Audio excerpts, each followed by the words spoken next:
tranquilo. Bom dia, galera, tudo bem? Tudo com você? Tudo jóia? Tem um livro da Clarice Lispector? Sim, temos sim. Vocês podem se aproximar daquela prateleira lá, ó, fica ao lado do Monteiro Lobato. Certo. Tá, muito obrigada. Qualquer coisa me chama. Ok. Certo. Ok, vejamos. Clarice Lispector.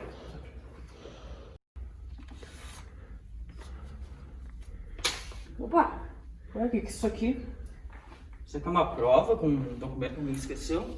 Vamos ver, vai que alguém tem esquecido. Isso aqui não é prova nenhuma. Isso aqui é uma carta. Você está pensando mesmo que eu? Pode que, vamos ler. Ok, vamos ver.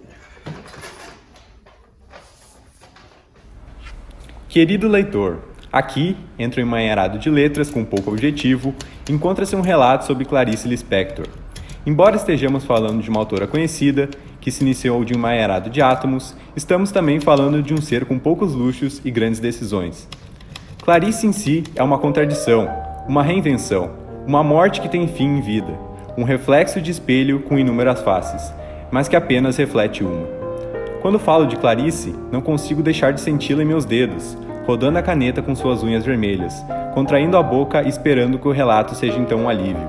Transfigure a angústia em frases complexas e liberte qualquer que seja o íntimo que transpasse a ela. Sou como você me vê. Posso ser leve como uma brisa ou forte como uma ventania. Depende de quando ou como você me viu passar. Ah, se me achar esquisita, me respeite também. Até eu fui obrigada a me respeitar. Espelho, espelho meu, diga a verdade. Quem sou eu? Se às vezes me estilhaço, se às vezes viro mil, se quero mudar o mundo, se quero mudar o rosto, se tenho sempre na boca um gosto de água e de céu, se às vezes sou tão só quando me viro do avesso, se às vezes eu anoiteço em plena luz do sol, ou então amanheço com vontade de voar. Espelho, espelho meu, diga a verdade. Quem sou eu? E assim, inicio aqui, admitindo que Clarice não veio do Brasil, mesmo que ela identifique-se muito mais como pernambucana do que como ucraniana. Vamos para a América. Nascida em 10 de dezembro de 1920, aquela por quem chamam de Clarice é, na realidade, Chaya, e sua família fugia de uma repressão religiosa quando a mais nova estrela de sua vida nasceu, explodiu e brilhou pelo mundo. Vinda de herança judaica, com duas irmãs mais velhas e pais trabalhadores, os Lispector passaram por inúmeras dificuldades para sair da Ucrânia e chegar ao Brasil. Contudo, a própria Clarice não poderia contar tal fato, pois não possui verdadeiras memórias desse período. Essa lembrança que nos vem às vezes, folha súbita que tomba, abrindo na memória a flor silenciosa, de 1001 pétalas concêntricas. Essa lembrança, mas de onde? De quem? Essa lembrança talvez nem seja nossa, mas de alguém que, pensando em nós, só possa mandar um eco do seu pensamento, nessa mensagem pelos céus perdida. Ai, tão perdida que nem se possa saber mais de quem. Quem os recebeu foi a capital alagoana, Maceió, onde passaram 3 anos de sua vida. O pai da autora fez tudo o que pôde para sustentar a família na terra nordestina. Tornou-se muitos homens em um. Foi desde um fabricante de sabão até um professor de hebraico. Então, de repente, ocorre outra mudança de cidade. A família, em busca de melhores oportunidades e de apoio da comunidade judaica, foi para o Recife.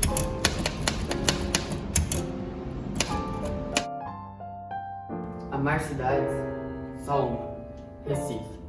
E assim mesmo com as suas pontes, e seus rios que cantam, e seus jardins leves como sonâmbulos, e suas esquinas que desdobram os sonhos de Nassau.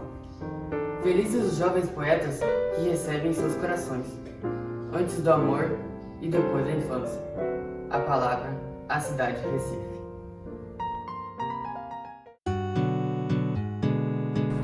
Ó, bela Recife, cheia de cor, cheia de ritmo, cheia de gente que vive. É aqui que vemos juntos Clarice brilhar. Pois quando essa menina aprendeu a escrever, não houve papel suficiente para preencher o poço interno de si mesma. Escreveu, criou, reinventou, expressou, Até mesmo enviou uma de suas obras para um jornal, que nunca chegou a publicá-la. É complicado compreender que nem toda história infantil inicia com Era uma vez.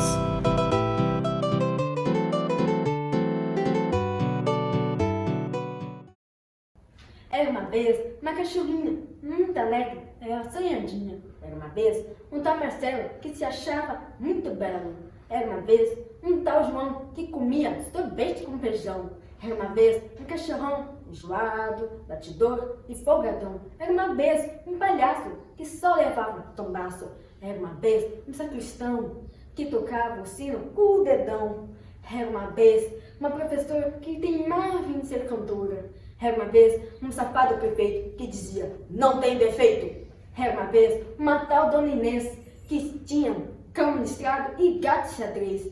E eu quero saber agora o resto dessas histórias. Conte de uma só vez, quando chegar a sua vez. Aqui, infelizmente, faço uma pequena intervenção, pois Clarice, doce menina, começou a escrever por causa de sua mãe. Queria lhe trazer alguma felicidade, já que estava adoecida, e, quando essa mulher foi chamada para ser parte de uma nova constelação, os sentimentos de Clarice ultrapassaram o poder das palavras e transformaram-se em música.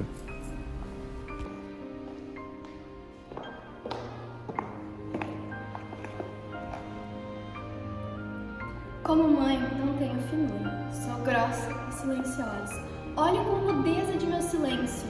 Com meu olho vazio, aquela cara que também é rude, meu filho. Não sinto nada, porque isso deve ser amor pesado e indivisível. Clarice, após esse fato, cresceu, aprendeu, mostrou grandes habilidades e com 13 anos decidiu ser escritora. Nova, talvez, inexperiente, talvez. Contudo, para falar de sentimentos e hipocrisias humanas, não era preciso ser mais um dos homens intelectuais que tanto usavam paletós como se assim fossem ser menos insignificantes. Clarice sentia. Clarice nasceu no meio de um sentimento e consumiu todas as literaturas possíveis para se preparar para o mundo incompreendido das palavras. Certas palavras não podem ser ditas em qualquer lugar e hora qualquer. Estritamente reservadas para companheiros de confiança, devem ser sacralmente pronunciadas em tom muito especial. Lá onde a polícia dos adultos não adivinha e nem alcança. Entretanto, são palavras simples. Definem partes do corpo, movimentos, atos do viver que só os grandes se permitem. E a nós é defendido por sentença dos séculos. E tudo proibido. Então, falamos. Chegamos a um ponto sem volta aqui, pois a partir do momento que os Lispector mudam para o Rio de Janeiro, Clarice torna-se imparável. Terminou o ginásio, foi para uma escola preparatória, a Universidade do Brasil, e depois ingressa na Faculdade Nacional de Direito para cursar Direito. Direito? Direito! Decisões ousadas fazem parte de Clarice, sem dúvida. Ingressar no curso de Direito sendo uma mulher e sem grande poder aquisitivo foi uma afronta, um soco na barriga de todo um sistema. Entretanto, a ambição de tornar-se advogada nunca foi norteada pelo prestígio. A autora nem mesmo sabia se essa era uma decisão coerente, mas a vontade de fazer pelo mundo, pelo Nordeste, pelo Brasil, falava mais alto do que a manutenção dos seus gostos pessoais.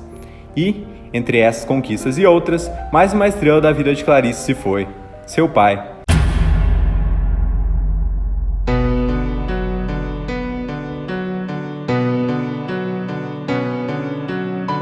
Foi de supetão, não deu tempo para grandes despedidas.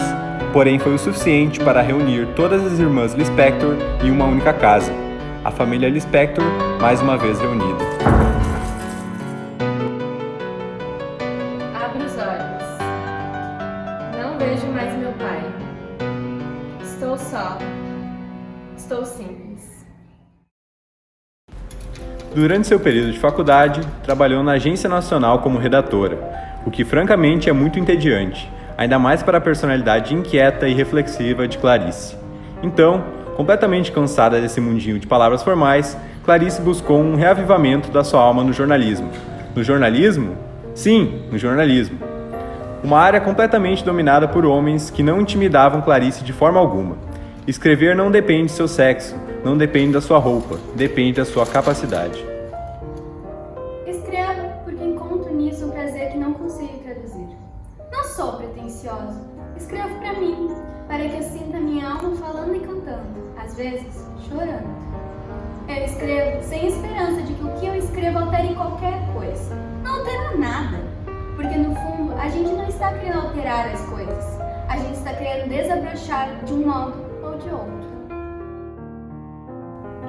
Eu canto porque o instante existe e a minha vida está completa. Não sou alegre nem triste, sou poeta. Irmão das coisas fugidias, não sinto gozo nem tormento. Atravesso noite e dias no vento. Se desmorono ou se edifico, se permaneço ou me desfaço, não sei, não sei. Não sei se fico ou passo. Eu sei que canto, e a canção é tudo. Tem sangue eterno e asa ritmada. E um dia sei que estarei mudo, mais nada. Um dos episódios mais característicos do período jornalístico de Clarice foi quando ela buscou publicar seus trabalhos no periódico Vamos Ler, o qual era comandado pelo secretário do ministro da Propaganda de Getúlio Vargas, Raimundo Magalhães Júnior.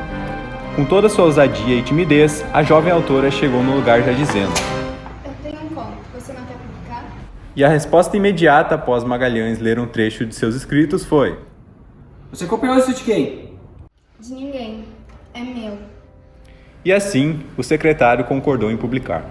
Magalhães poderia ter recusado algo vindo de uma mulher. Isso provavelmente passou milhares de vezes dentro da cabeça de Clarice, mas ele não fez, pois em suas mãos ele tinha algo esplendoroso, íntimo, belo, bem feito.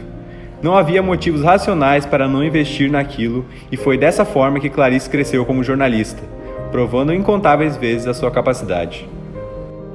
Em 1943, nossa autora torna-se esposa. Casou-se com um colega da faculdade de Direito, Mauri Gurgel Valente.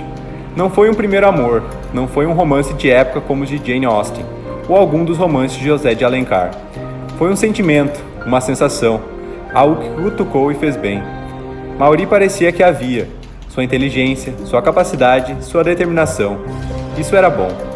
Dessa vez, era um amor mais realista e não romântico. Era um amor de quem já sofreu por amor. Em 1944, terminou a sua obra de estreia, Perto do Coração Selvagem. A obra marca o início do intimismo de Clarice, a procura por desvendar os sentimentos humanos, seus momentos de fragilidade, falar com o leitor sendo completamente franca. Nesse livro, ocorre uma visão completamente interiorana do mundo da adolescência, fase tão dolorida e feliz, tão desesperadora e gratificante, tão incerta e madura. Por essa obra, Clarice ganhou o prêmio Graça Aranha, o que tornou-a conhecida e a fez ser chamada de autora. Este corpo que agora me veste ainda é casca e casulo. Esta capa que me acompanha desde os tempos de criança desce inútil aos meus pés. Sou a ponte que me liga, sou o gesto que me une, sol e lua, noite e dia. Sou o fui e o serei. Este tempo que me guarda para outro amanhecer é lembrança, é promessa, é recordação, é esperança. Morte e vida enoveladas na meada das mudanças.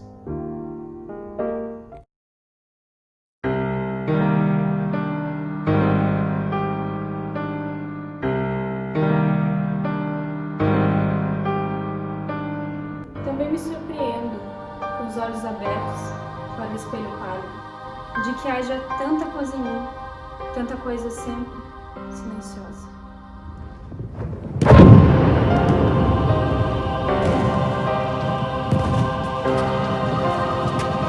Como seu marido era um diplomata, Clarice acabou se mudando inúmeras vezes para outros países, incluindo a Itália, durante o período da Segunda Guerra Mundial, onde atuou como assistente de enfermagem para a Força Expedicionária Brasileira. Como ela teve coragem? Até hoje uma incógnita. Porém, a constante falta de uma casa fixa não a impediu de continuar a publicar livros como O Lustre e A Cidade Sitiada. Como assim, enfermeira? Ela não era escritora? Verdade, não sei. Acho melhor a gente pesquisar. Vamos ver. Será que ela foi enfermeira antes de ser escritora? Pode ser. Mas que estranho, vamos ver. Aqui. Clarice Lispector. E foi no ano de 1949 que algo exuberante, assustador e ao mesmo tempo eufórico aconteceu. O primeiro filho de Clarice despontou no mundo. Estrelas se vão, estrelas se vêm. Gritos e choros têm os mesmos fins: vida e morte.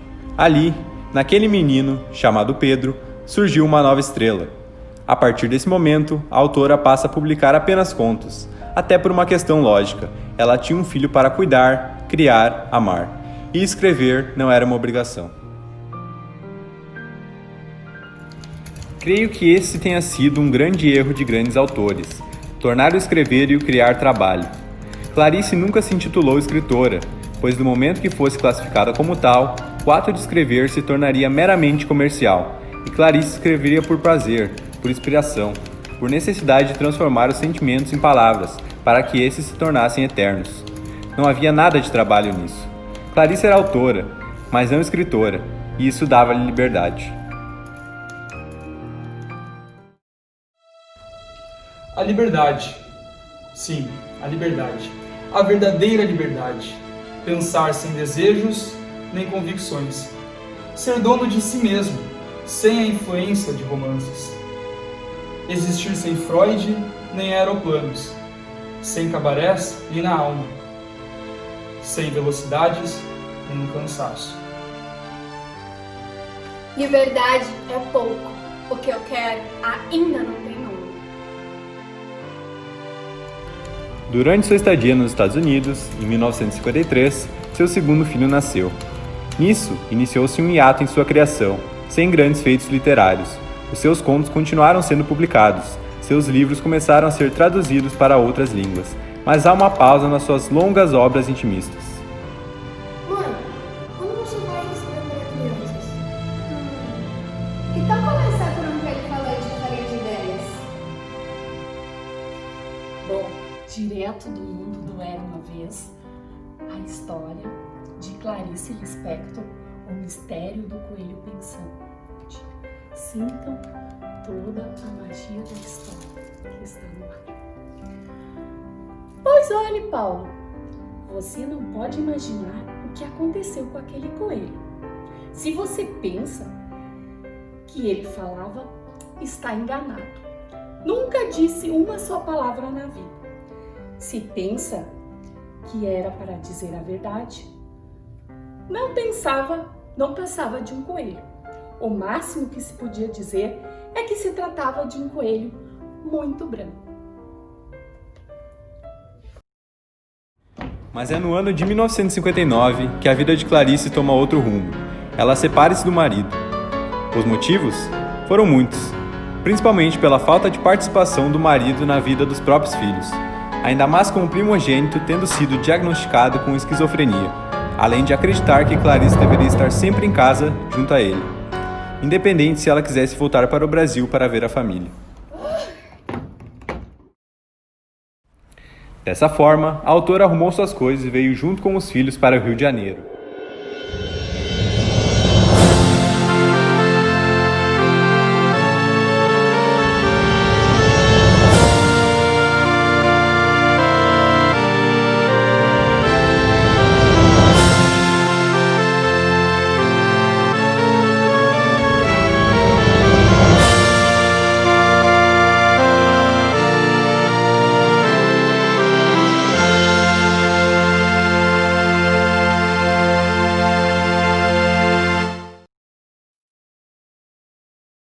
Agora, como mãe solo e tendo que sustentar a família, Clarice passa a trabalhar no jornal Correio da Manhã, assumindo a coluna Correio Feminino, e no Diário da Noite com a coluna Só para Mulheres. No mesmo ano de 1959, lança o livro de contos Laços de Família, sendo esse premiado pelo Prêmio Jabuti. Entre 1960 e 1970, outra fase de Clarice inicia-se. É um período de grandes produções, de grandes adaptações. Alguns livros consagrados são lançados, como Maçã no Escuro e A Paixão segundo GH. sendo o último totalmente focado nos sentimentos de solidão, nojo, repulsa, vindos de uma grande reflexão sobre uma barata, levando Clarice a ser comparada a outro grande escritor judeu, Franz Kafka. A barata e eu somos infernalmente livres. Somos infernalmente livres porque a nossa matéria viva é maior que nós.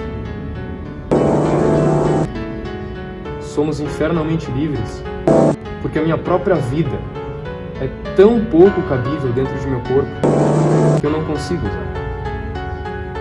Minha vida é mais usada pela terra do que por mim. Eu sou tão maior do que aquilo que eu chamava de eu, que somente tendo a vida no mundo, eu me teria.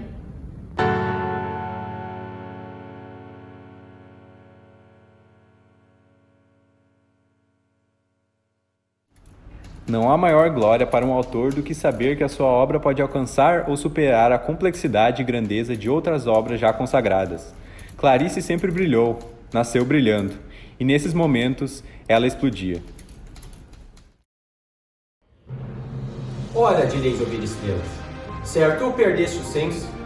Eu vos direi, no entanto, que, para ouvi-las, muitas vezes desperto e abro as janelas, pálido de espanto. E conversamos toda a noite, enquanto a Via Láctea, como um palho aberto, sentia. E ao vir do sol, saudoso em pranto, indas procuro pelo céu deserto. Direis agora, tresloucado amigo, que conversas com elas? Que sentido tem o que dizem quando estão contigo? E eu vos direi, amai para entendê-las. Pois só quem ama pode ter ouvido capaz de ouvir e de entender estrelas. A partir de 1967, a autora começou a se aventurar nas obras infantis, como o famoso O Mistério do Coelhinho Pensante, tendo a inspiração principal nos próprios filhos. Da mesma forma que sua mãe um dia tornou-se seu motivo para escrever, os filhos deram a Clarice a vontade de diversificar. O ano de 1967 também foi conturbado, apesar dos seus pontos positivos. Clarice era uma fumante compulsiva, e esse vício, que lhe proporcionava alívio, fuga do estresse e dos problemas do mundo, quase a matou. Um acidente. Pequena sua medida, grande pelas consequências. Ao adormecer com o cigarro aceso, lhe causou graves queimaduras na mão direita e no próprio corpo. Clarice, então, passou por diversas cirurgias e iniciou um período de introspecção.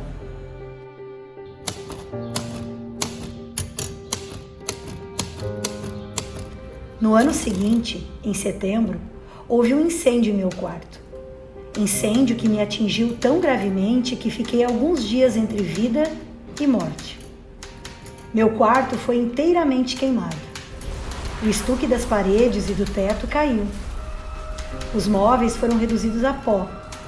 E os livros também. Não tenho como explicar o que aconteceu. Tudo se queimou. Mas o missal ficou intacto, apenas com um leve chamuscado na capa. Ver Clarice tão quieta era estranho, ainda mais com sua fala marcada pela língua presa, que ela preservava por charme e essência. Acho que nem mesmo ela se reconhecia nesses momentos.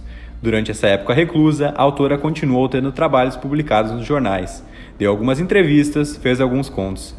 Porém sinto, ao escrever essas palavras, que a própria Clarice já sentia que sua excentricidade não superaria os limites da vida. Assim, no ano de 1977, ocorre um enorme marco na vida da autora, a publicação do pequeno livro de 87 páginas, batizado com 13 títulos, mas um principal, chamado de A Hora da Estrela.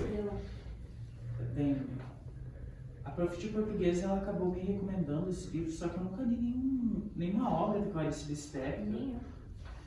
Mas, analisando essa carta, ela parece uma escritora muito cheia de histórias para contar.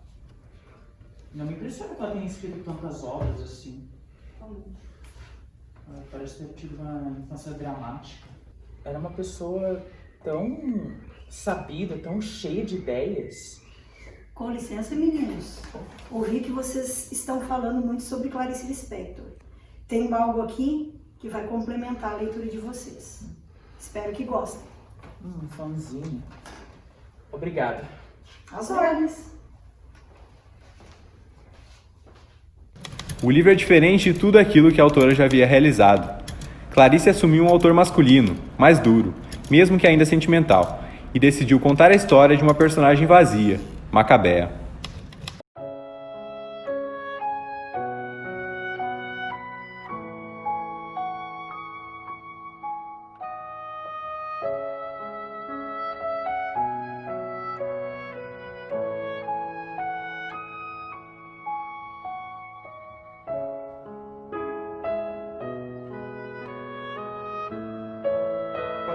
Ao ler o livro hoje, antes da escrita dessa carta, direcionada a você, leitor, vejo o quanto de Clarice o livro possui, o quanto ele poderia ser uma pseudobiografia. Clarice, doce mulher, doce menina, deixou em suas páginas uma despedida, bastante intencional para dizer no mínimo. Em suas páginas se redimiu com sua casa, o Nordeste, ao assumir as dores de uma mulher que veio de lá e desde que nasceu não tinha futuro, não tinha desejos, não tinha ambições. Não sou nada, nunca serei nada, não posso querer ser nada. A partir disso, tenho em mim todos os sonhos do mundo. Alguém tem uma aspirina aí?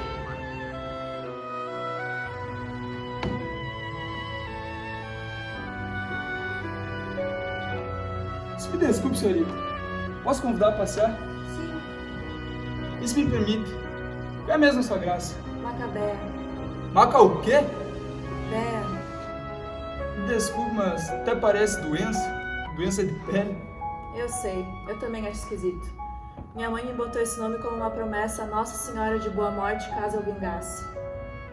Até o meu 1 ano de idade, eu não tinha nome, não era chamada. Mas, como você pode ver, eu vinguei. Pois é. Também no sertão da Paraíba, promessa questão grande dívida de honra. Eu gosto tanto de parafuso e prego. O senhor não? Macabea, por que tão semelhante e por que tão diferente de mim? Por que tão perto e por que tão distante de mim? Por que eu não posso lhe abraçar e dizer que vai ficar tudo bem? Macabea, tenho grandes notícias para lhe dar. Preste atenção, minha flor. É de maior importância o que vou lhe dizer agora. É coisa séria e muito alegre. Sua vida irá mudar completamente. Nesse mesmo ano, o câncer de ovário encontrou Clarice. Igual ao seu pai, o chamado da morte foi assim, de repente. Veio tão sorrateiramente que o bote foi só sentido depois. A hora da estrela tinha chegado, consumido toda a luz que a própria havia gerado, para explodir em algo mais brilhante ainda, e, por fim, se apagar. Creio que hoje, 9 de dezembro de 1977, horas antes de meus 57 anos, seja o dia do meu fim. Eu não sou escritora, mas sou uma autora e uma sonhadora. E devo lhe dizer, querido leitor, que aqui deixo um relato sobre Clarice Lispector, que espero que volte, que encontre alguém que veja em sua vida luz, trevas, inspiração e coragem, pois para escrever sobre ela precisa sair tanto de dentro de mim que tomei forma de outro autor. Para que esse relato fosse fiel, eu precisava me abster de minhas opiniões e meus sentimentos, para deixar em suas mãos o que fui e que eu eternamente serei. A minha hora está por chegada. Eu estou bem com isso. Está na hora de ascender aos céus e encontrar a minha doce Macabea. Por isso, aqui está um relato sobre Clarice Lispector, e nada mais que isso.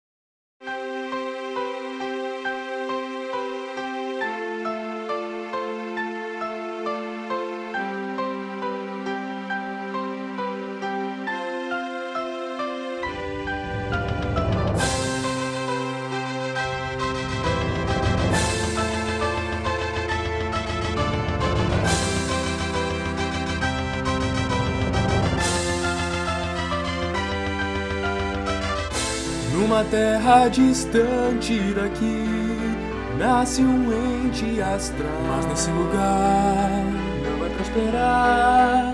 Foi por isso que veio pro Brasil, nova terra natal, e aqui cresceu, mas prevaleceu. Já podia pro mundo apresentar seu talento de ver, ser, criar. Fantasias são pra gente banal, minha obra é original. É a rainha das artes que temos aqui, espírito ousado, assim nunca vi.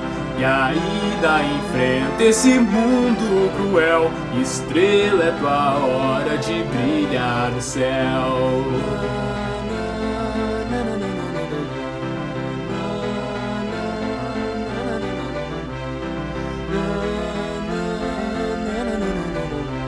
Estrela, é tua hora de brilhar no céu. Por tantos caminhos circulou, longe da ficção. O que foi criar, eles vão contar.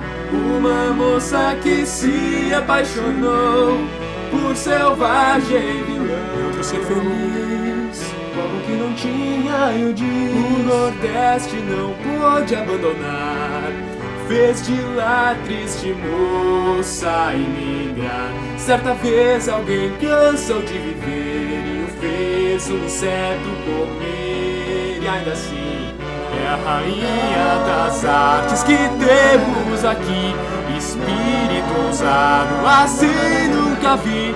E ainda enfrenta esse mundo cruel, estrela, é tua hora de brilhar no céu.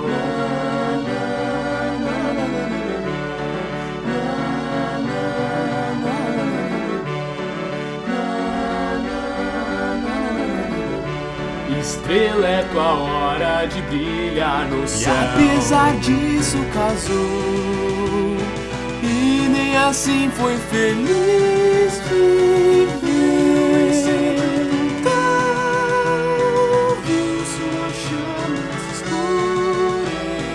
Não é assim que não vão me derrubar. Vou perseverar no céu dia brilhar.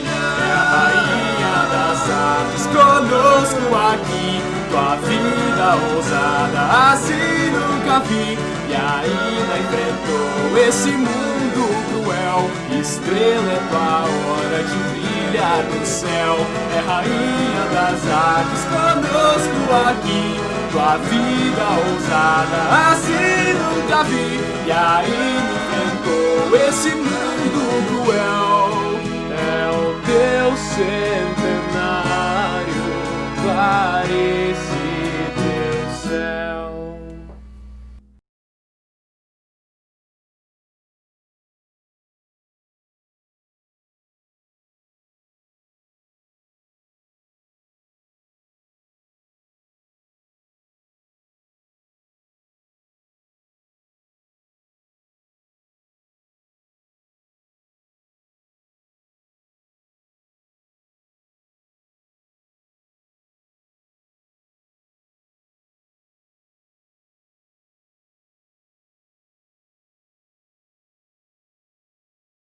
Aí, make-off. Isso aí, dá uma bobeada aí. Não, como é? A barata da vizinha. Vou pegar a música. Vou pegar a barata da música, tá? Como é o nome da música? A barata da vizinha. Peguei. Como é o nome desse vídeo? Se eu cheguei em casa, a barata da vizinha tá na minha cama. Aí eu vou pegar a né? Com a barata. Não, peraí, isso é pra fazer um... Tá bom. Isso vai pro final, cara.